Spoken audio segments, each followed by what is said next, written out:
Hey guys, I want to introduce you to Rocket.net. They are a super fast WordPress managed hosting provider who I use for my business and all my clients. In fact, Entrepreneurs Enigma's website runs on Rocket. Rocket is not only one of the fastest hosts out there for WordPress websites, they are extremely reliable, knowledgeable, and there for you when you need them. I've been in the WordPress web design world for more than 15 years. I've used a bunch of hosting providers in the past, but none have nearly been as good as Rocket, nor have they been reliable enough. I wouldn't trust my website to anyone else. We all know stuff happens online. Rocket has always had my back when I get stuck on something, and something happens with an update or something gets hacked. Rocket support is fast, and the reps are beyond fluent in the WordPress CMS, so they can solve the most complex issues quickly and effectively. So go check them out. Give them a shot. Go to gmedia.sh/rocket. That's gmedia.sh/rocket. Use the code ENIGMA. That's the ENIGMA, ENIGMA, at checkout and get 50% off the first 3 months of hosting. That's Enigma, ENIGMA, and get 50% off the first 3 months of hosting. Trust me, you'll be glad you moved to Rocket. I sure am.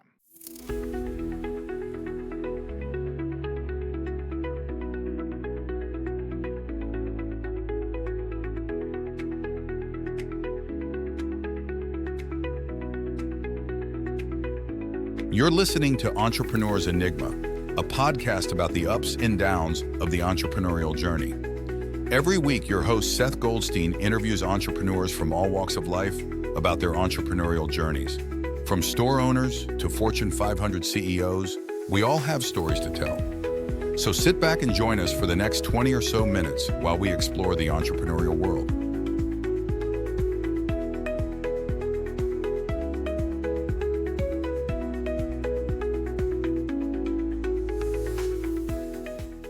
Hey, everybody, welcome to another edition of the Entrepreneur's Enigma podcast. By now, you're sick of me. You just want to hear the guests. But I'm your host, Seth. And today we have Bennett Maxwell. He makes really yummy stuff. Let's leave it at that. Have a nice day, everybody. Now, Bennett is a multifaceted entrepreneur renowned for his innovative approach to business and the commitment to enhancing the entrepreneurial landscape. He is currently the driving force behind Dirty Dough Cookies. Now, these are 3-layer cookies. I mean, they look yummy, yummy, yummy. I have to go to, there's one down the street. I got to go and pick one up. I haven't, but I need to go. Full admit, by the time this podcast comes out, I will have had one, and I'll add it in the show notes. They're really good. But I mean, they look oozing. Oh, they look so good. It's a fast-growing national cookie brand with over 80 stores open, and a dozen more coming this year. And we're getting to the end of the year, so probably even more next year. Bennett has a career spanning diverse industries, from real estate in Utah to co-founding and successfully selling Switch to Solar, which is very cool. In addition of his entrepreneurial journeys, he's a sought-after speaker, which we'll get into because he doesn't really like to prepare the decks, he said before the podcast. He likes panels and podcasts and stuff like that. But he is sought after, and he likes to share his insights with the media. I guess I count as the media. I guess that works.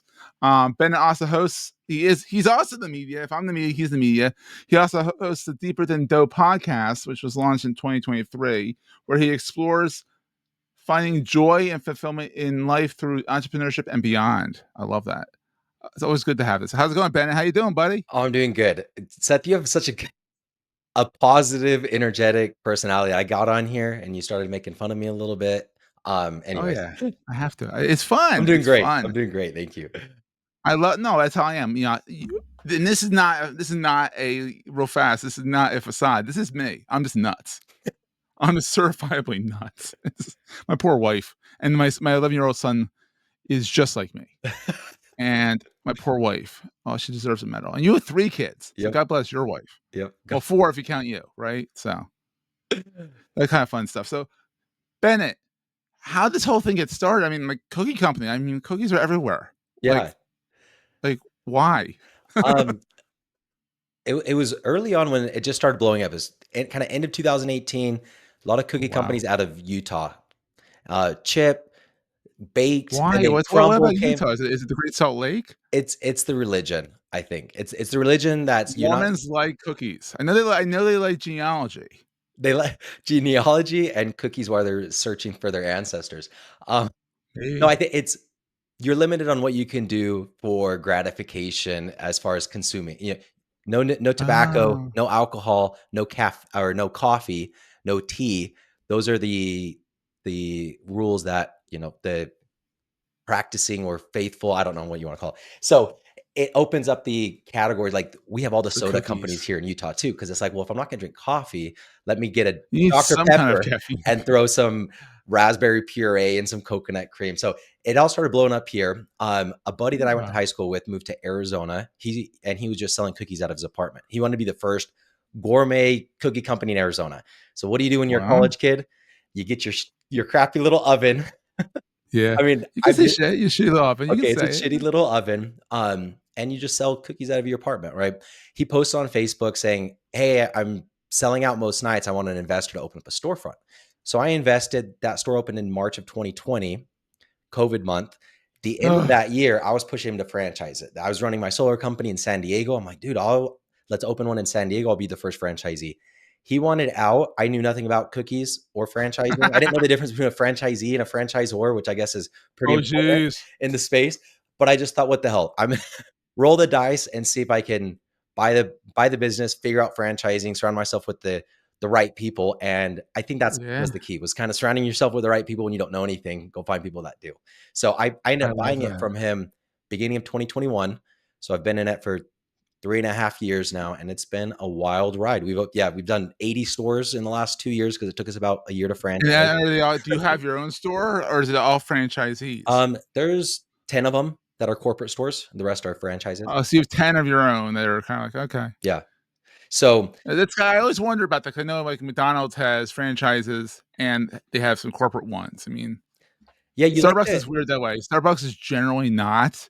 That's how we're talking about Starbucks is coffee now, but corporate. Starbucks is corporate yeah, unless they go into like a Target. Then that's a Target or a franchise. Giant store, yeah, like Yeah, what we so have over here. it's a little bit of a different model, but when they stick with franchising, even if you're a franchisor like we are, Yeah, it's still good to have your own corporate stores because we're constant. Like I told you about the soda. Now yeah. we're rolling out sodas in our stores. But how did we do that? Well, we tested in our corporate stores across a few different Yeah, states. you don't want to mess up with someone else's business necessarily. If it screws up, mess up your own stores, Yeah. kind of So thing.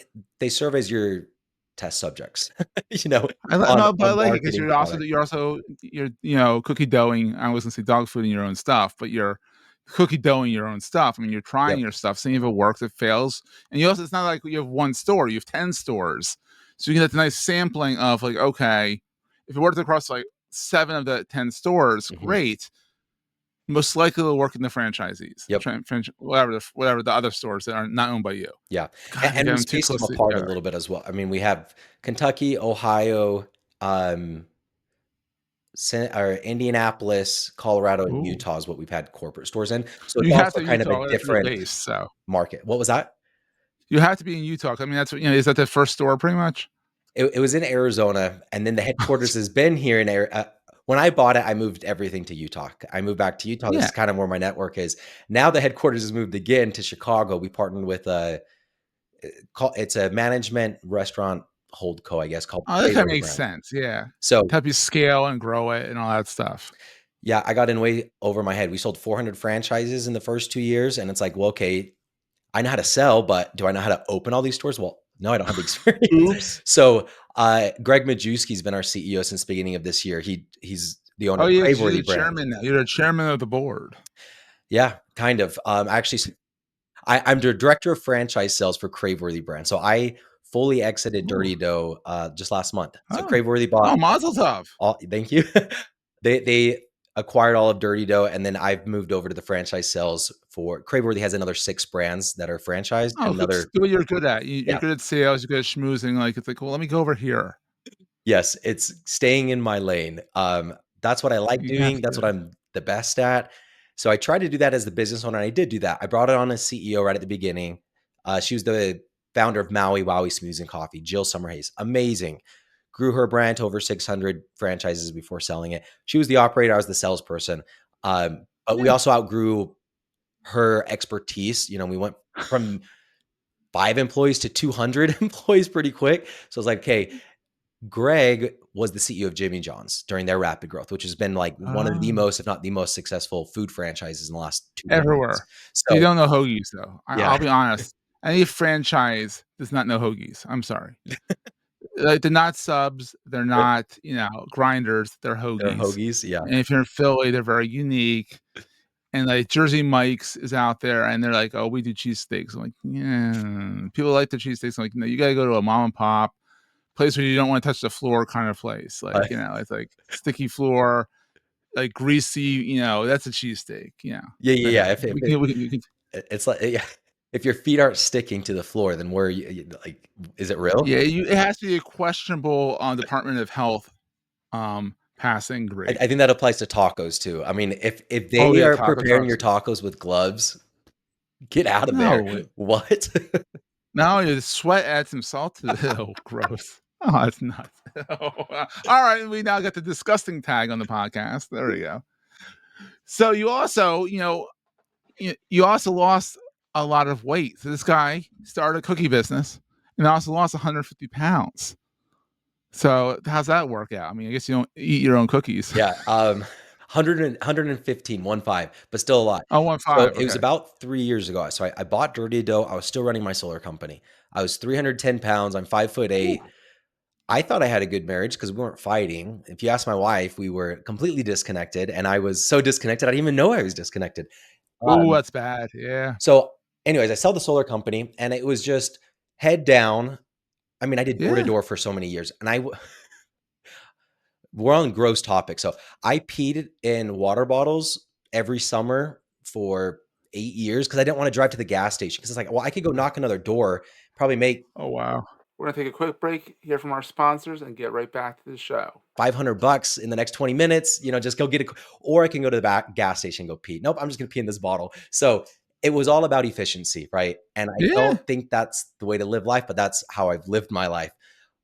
All about efficiency until I reached my goal. I wanted to be a millionaire before I was 30 because millionaires don't have problems. So quote unquote. Yeah. So I achieved that when I sold my solar company and I felt amazing.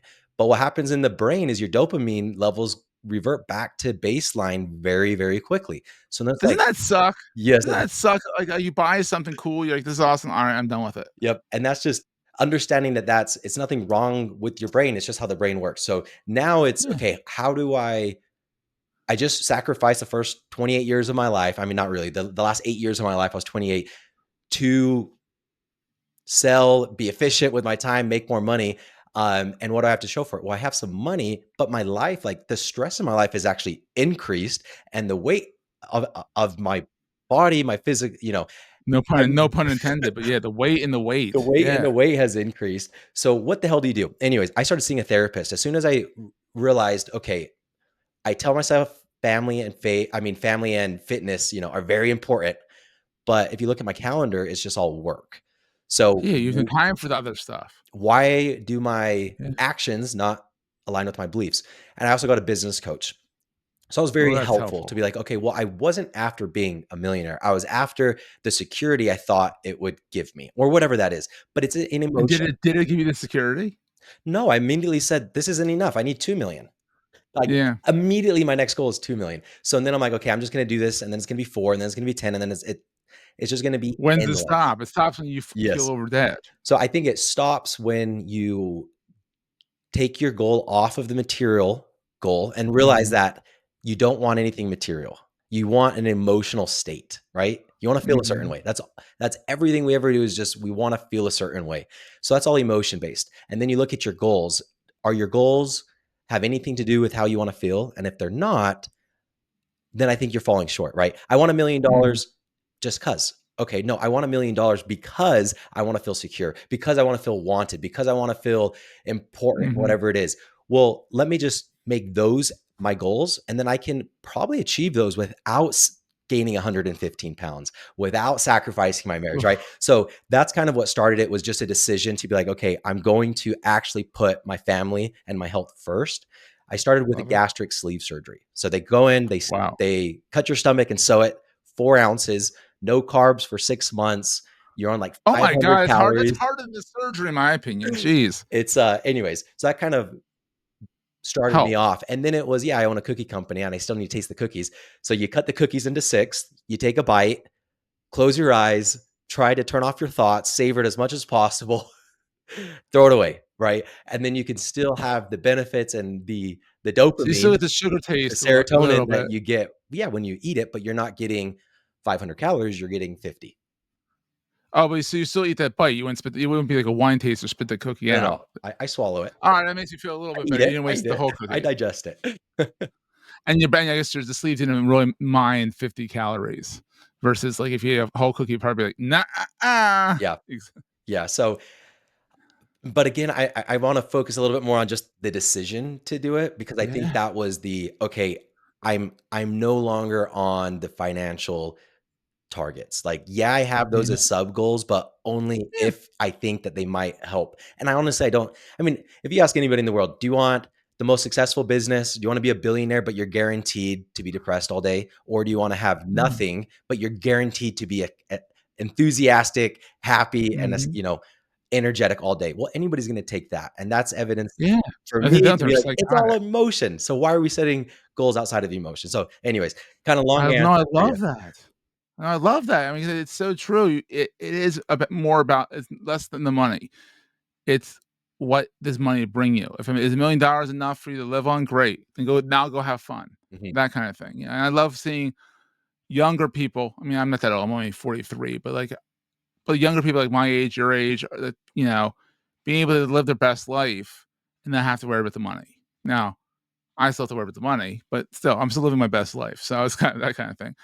So, what is the best thing about being an entrepreneur? Because I mean, you've done it, and you've done the sales, you've learned to stay in your lane, but what's the best thing? And now you're kind of working corporate, kind of not, kind of not, kind of whatever you want to do, kind of thing.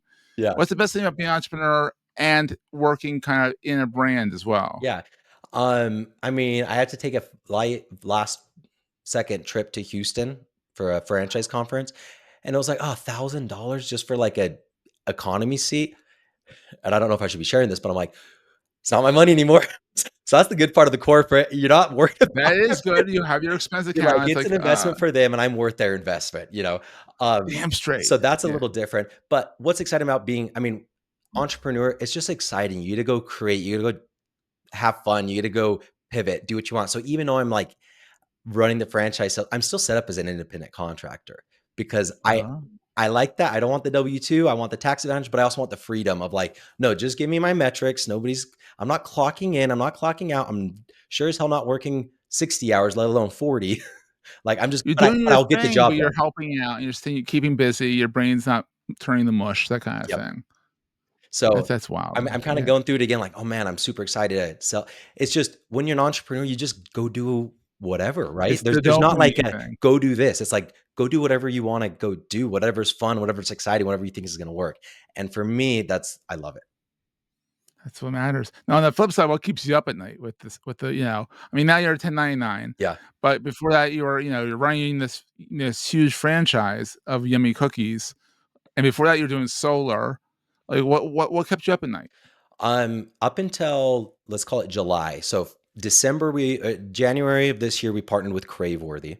They came in to Mhm. fix all my messes, and they're like, "We're not doing this. We're not I doing that. love We're it. not doing that. We're not doing that. We're not going to pay bills. We're not going to sell franchises." Like that was 300,000 a month in revenue that they just turned off overnight when we were already not profitable. So for 6 months, it was like I got to trust this guy. He knows what he's doing. Yeah, He's revamping the system, revamping the training. But if he can't make it work, the company's going under.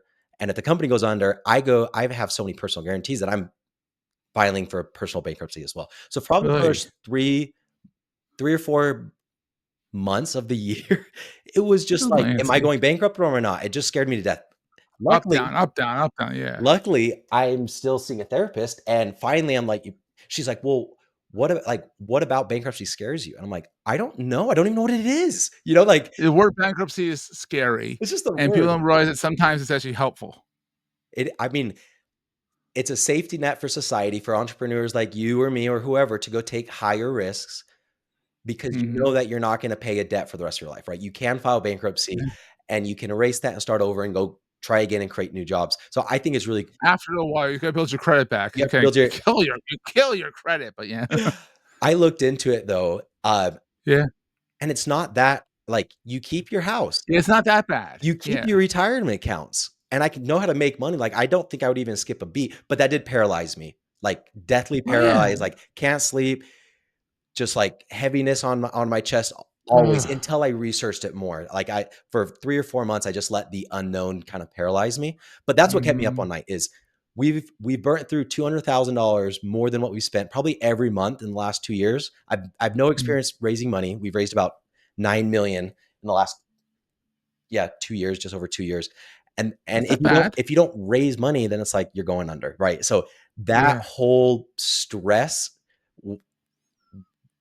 was devastating, but I'm so glad that I went through it because now I felt like Yeah. if I had to go through it again, I think I approached it correctly. And it's not, if I fix my business, my stress will go away because that'll never happen. Your business No. will never be fixed.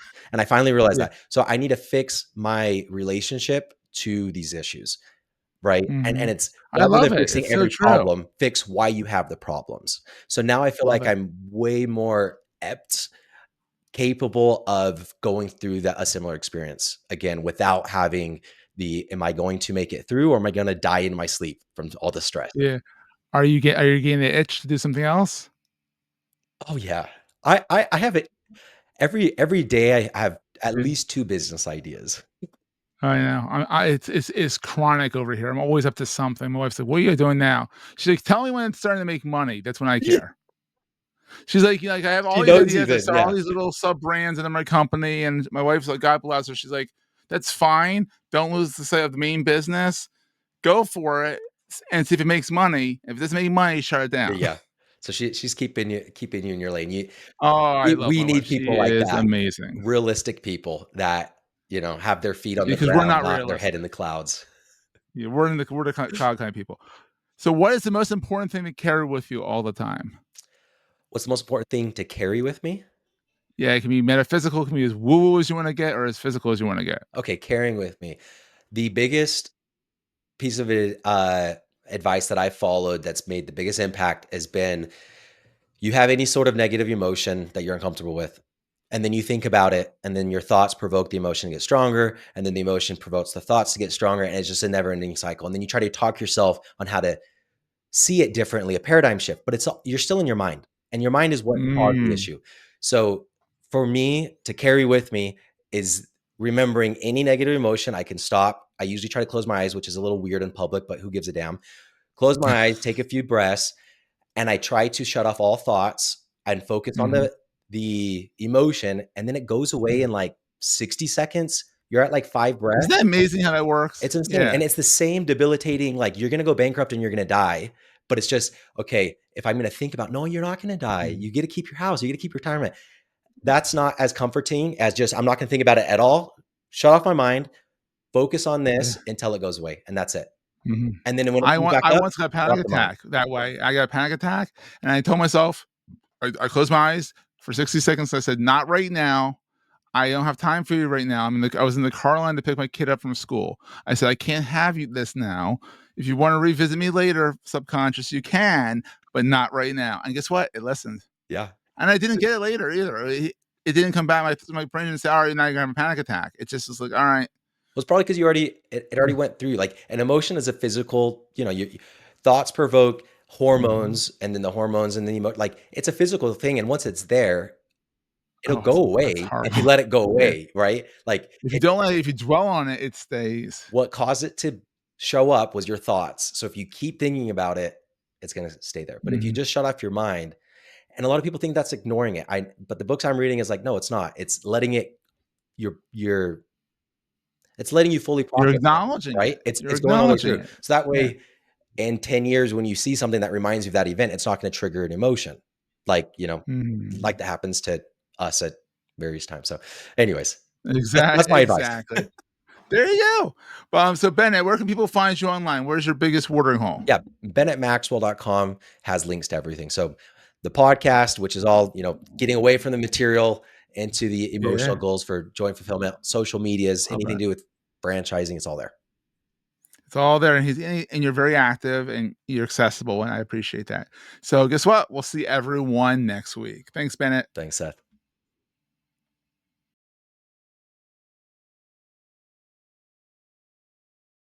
That was a great show.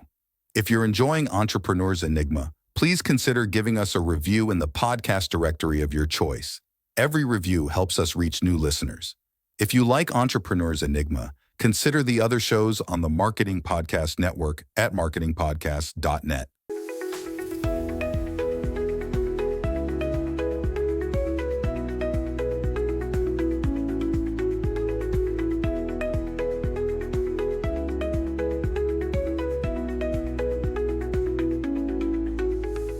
Goldstein Media hopes you have enjoyed this episode.